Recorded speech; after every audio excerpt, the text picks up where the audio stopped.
에서의 베드로의 설교 이후에 이제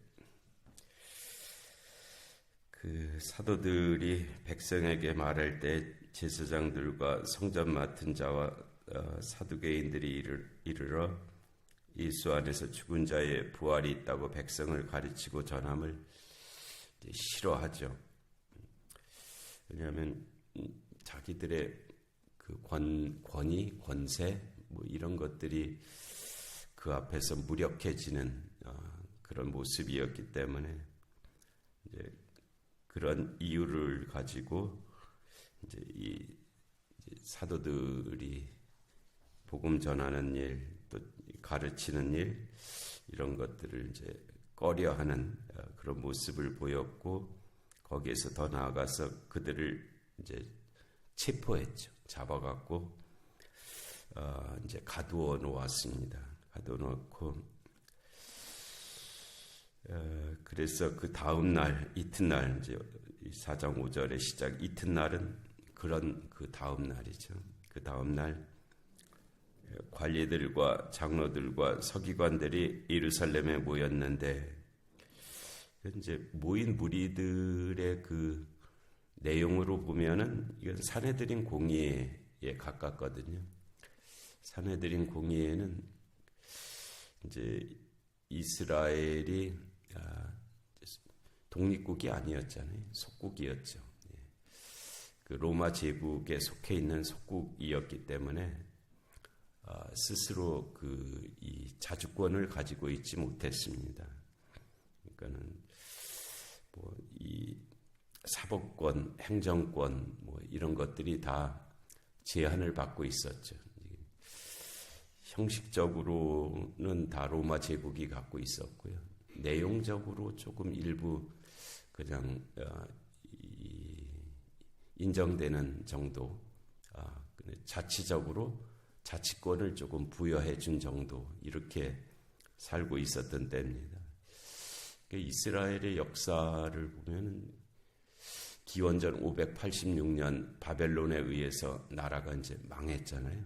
그 망한 이후로 독립을 못했어요. 계속 독립을 못하고 1948년에 이스라엘이라는 나라가 세워질 때까지 근 2000년을 독립하지 못하고 속국으로 그렇게 살았습니다. 바벨론의 속국, 바벨론 다음에는 페르시아의 속국, 페르시아 다음에는 이 헬라 제국의 속국으로 살고, 헬라 제국의 속국 다음에는 로마 제국의 속국으로 살고, 물론 그 로마 제국의 속국과 그 헬라 제국의 속국 사이에 하스모니아 왕조가 근 100년 정도, 80년 정도 일시적으로 독립국가를 세웠던 아주 이례적인 사건이 있어요. 어떻게 해석해야 될지 모르겠는데 그건 다윗 왕조도 아니고 이 하스모니아 왕조가 들어서면서 그런 기간이 일시에 있기는 했지만은 아주 긴 기간 동안 근 2000년을 속국으로 살았던 그런 역사이거든요. 그래서 입법권, 사법권, 행정권이 자기들 스스로 행사하지 못하고 늘 제한돼 있었던 그런 삶이었는데 그러는 중에 이제 이 로마 시대, 로마 제국 시대에는 산헤드린 공의회가 있어갖고 여기에 이제 71명의 그 사람들이 있었어요. 우리나라 지금으로 보면 뭐 국회의원 정도인데 거기에 국회의원은 입법권만 갖고 있는 거잖아요. 근데 이 산헤드린에는 3권을 부분적으로 다 갖고 있었습니다. 그러니까 입법, 사법, 행정을 다 갖고 있었던 그런 기관인데 그 사람들이 주로 이제 장로들, 그다음에 이 서기관들, 대제사장들, 이런 사람들로 구성되어 있었습니다. 그 사람들이 이제 모인 거예요. 이 관리들과 장로들과 서기관들이 예루살렘에 모였는데, 근데 이게 이제 공식적인 그 성격의 산헤드린 공의회가 모인 것은 아니고 비공식적으로 이제 모인 것으로 그렇게 보여집니다. 그때 이제 대제사장 안나스와 가야바와 요한과 알렉산더와 및 대제사장의 문중이 다 참여하여 그랬어요. 예수님 그 재판할 때 그 대제사장 안나스와 가야바였잖아요. 장인과 사위 관계였거든요. 이 대제사장이 이제 세속이 되는 일이 아니었는데 뭐 또 나름대로 세속도 하고 그랬던 그런 때입니다. 그래서 이 장인이 먼저 대제사장을 하고 그다음에 사위에게 그것을 물려줬던 그런 일이었어요. 그때 예수님을 재판할 때도 이제 그렇게 했고요.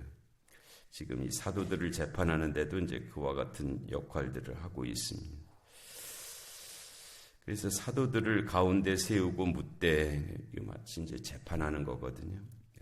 사도들을 가운데 세우고 묻되, 너희가 무슨 권세와 누구의 이름으로 이 일을 행하였느냐. 정확하게 말을 했어야 되는데 정확하게 말을 하려니까 자기들이 좀 꺼려지는 일이 있었거든요. 이 일에 해당하는 것이 뭐냐면 날 때부터 걷지 못하게 되었던 그 성전 미문에 있었던 그 병자가 나사렛 예수의 이름으로 치유받은 그 사건이거든요. 그것이 도대체 무슨 권세와 누구의 이름으로 이 일을 행한 것이냐, 이제 이렇게 그 일 자체는 부정할 수 없잖아요. 수많은 사람들이 보았으니까. 그런데 그것에 대해서는 이제 납득도 되지 않고 인정도 되지 않는 그런 상황이었죠. 그래서 둘러서 너희가 무슨 권세와 누구의 이름으로 이 일을 행하였느냐라고 애매하게 그렇게 묻고 있는 거예요. 우리도 좀 이렇게 물을 때가 있잖아요. 정확하게 말을 하면 좀 자기한테 불리하거나 뭐 좀 어려울 때 애매하게 말을 한단 말이에요. 무슨 권세와 누구의 이름으로 이 일을 행하였느냐, 이제 이렇게 사도들에게 추궁을 했죠. 이에 베드로가 성령이 충만하여, 정말 놀랍고 감사한 그런 말씀입니다. 성령께서 역사하신 거죠. 또 성령의 능력으로 그 대답을 한 것입니다. 이전에 만일 이렇게 물었다면 베드로가 우물쭈물하고 뭐 입을 다물어 버리든지 뭐 다른 소리를 하든지 뭐 이렇게 되었을 터인데요. 두려워서 아무 말도 못하든지.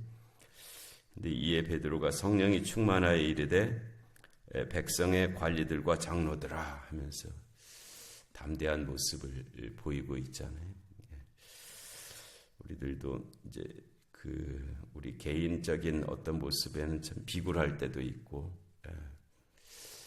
좀 떳떳하지 못할 때도 있고, 또 두려움 또는 뭐 비굴함 뭐 이런 것들이 있는데, 성령께서 역사하시는 그 순간에 나타나는 은혜의 모습이죠. 그래서 백성의 관리들과 장로들아라고 아주 담대하게 그들을 대면해서 말하는 그런 모습을 보여주고 있습니다. 그러면서 그들이 에눌러 말한 그 말을 좀 더 분명하게 드러내죠. 뭐라고 드러냈냐면, 만일 병자에게 행한 착한 일에 대하여 이 사람이 어떻게 구원을 받았느냐고 오늘 우리에게 질문한 것이냐? 이렇게 너희가 그 말 참아 못하고 그냥 빙빙 둘러서 한 말, 그 말 이 말 아니냐? 이렇게 물은 거예요. 우리들도 뭐 잘못했을 때 사실대로 잘못했다고 얘기해야 되잖아요. 자기가 잘못한 것을 끝내 시인하지 않고 이렇게 그냥 이런 변명 저런 변명을 가지고 자꾸 자기를 합리화하려고 한다든지, 또는 하나님이 하신 일을 그대로 받아들여야 되는데 그러지 않고 뭐 또 이쪽 저쪽으로 그냥 달리 그렇게 여긴다든지 하는 것은 이제 합당한 그런 일이 아닌데, 바람직한 일이 아니죠.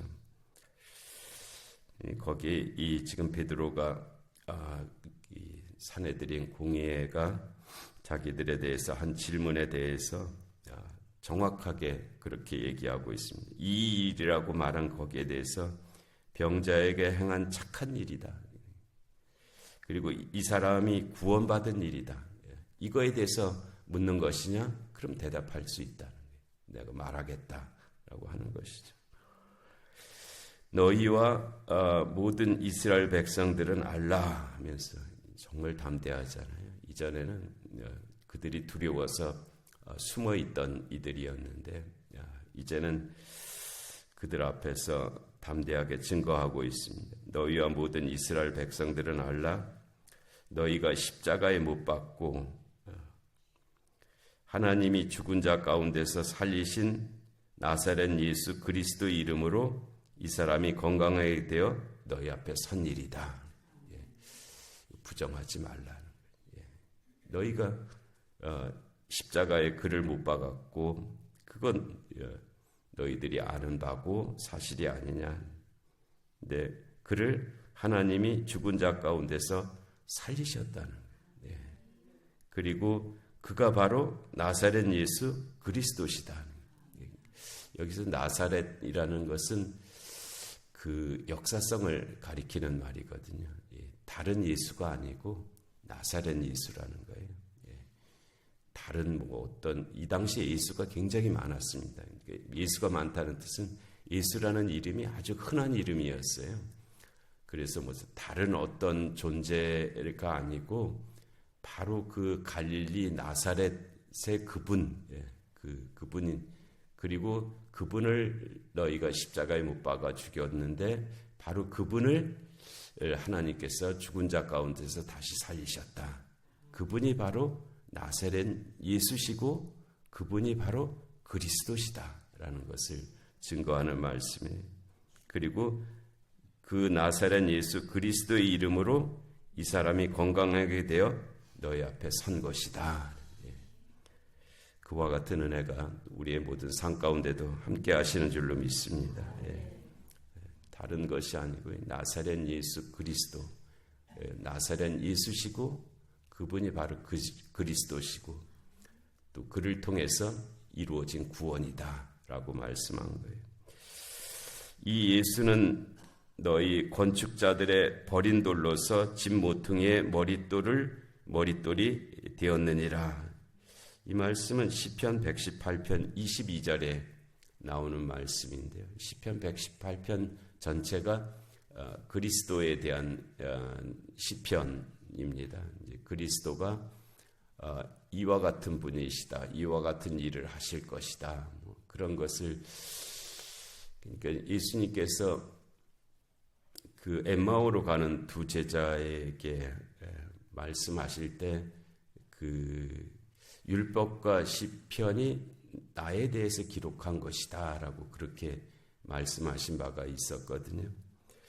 시편의 이 말씀들이 읽어보면은 그 당시의 정황을 얘기한 것처럼 그렇게 보이는데 예수님께서 그 시편에 대해서 말씀하시기를 그 시편에 기록된 말씀이 나에 대해서 기록한 것이다 라고 그렇게 엠마오로 가던 두 제자에게 말씀하신 바와 같이 이 베드로가 그 시편 118편 22절을 인용하는 것은 이거는 사람으로서는 할 수 있는 일이 아닙니다.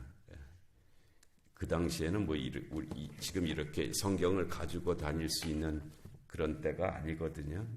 그냥 성경이 두루마리로 돼 있어서 어디에다가 그냥 보관돼 있고 그거는 아주 다 필사를 해야 되기 때문에 그리고 그 양피지가 굉장히 비싸거든요. 그러니까는 한 사람이 성경을 갖고 있는 일은 불가능하고요.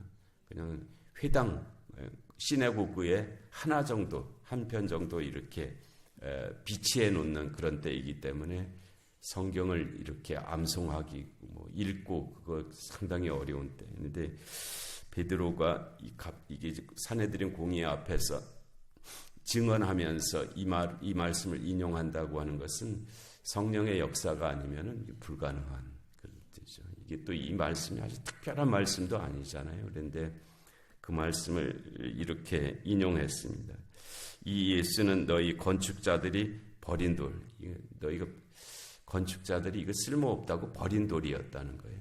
그런데 집 모퉁이가 우리는 뭐 어떤 구석을 말하는 것 같지만 정중앙을 가리키는 말입니다. 정중앙의 기초석, 초석이란 뜻의 집 모퉁이의 머릿돌이 되었다.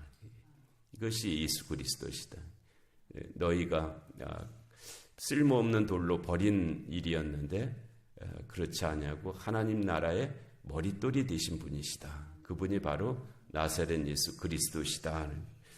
다른 이로서는 구원을 받을 수 없나니 천하 사람 중에 구원을 받을 만한 다른 이름을 우리에게 주신 일이 없다.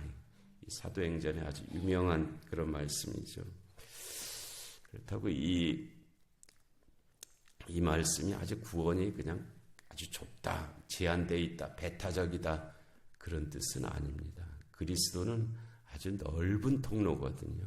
아주 넓은 통로. 누구든지 갈 수 있는 통로란 말이에요. 그러니까 이것이 배타적이다, 제한적이다 그렇게 여길 일은 아닙니다. 아주 크게 열려 있는 그 길, 누구든지 가려고 하면 갈 수 있는 길이라는 그런 뜻의 말씀이지 이게 아주 제한적이고 배타적인 그것을 나타내는 말씀은 아니에요. 그렇지만 다른 이로서는 구원을 받을 수 없나니 천하 사람 중에 구원을 받을 만한 다른 이름을 우리에게 주신 일이 없다. 오직 구원은 예수 그리스도를 통해서 우리에게 열어놓으신 그 길이다. 하는 것을 담대하게 이제 그 사내들인 공의 앞에서 선포하신 말씀인데요. 이 말씀의 은혜가 우리 모두에게 임하시는 줄로 믿습니다. 은혜로우신 하나님 아버지, 오늘도 귀한 새벽을 저희에게 허락하시고 또 베드로를 통해서 선포케 하신 그 말씀을 듣게 하시니 하나님 감사합니다. 나사렛 예수 그리스도를 통해서 이루어지는 구원을 저희들이 감사하며 또 체험하며 하나님 증거할 수 있는 그런 삶들이 되게 하여 주시옵소서. 오늘 3일 예배 가운데도 은혜 주시고 또 영육간의 공고한 한우들에게 긍휼을 베풀어 주옵시고 이 나라 이 민족 가운데 주님의 공의와 정의가 임하게 하여 주옵시고 전쟁과 기근과 질병과 재난의 땅들 가운데 주의 긍휼하심이 함께하여 주시옵소서. 이 새벽에 기도 가운데도 은혜 내려 주시기를 간절히 사모하옵고 예수님의 이름으로 기도하옵나이다.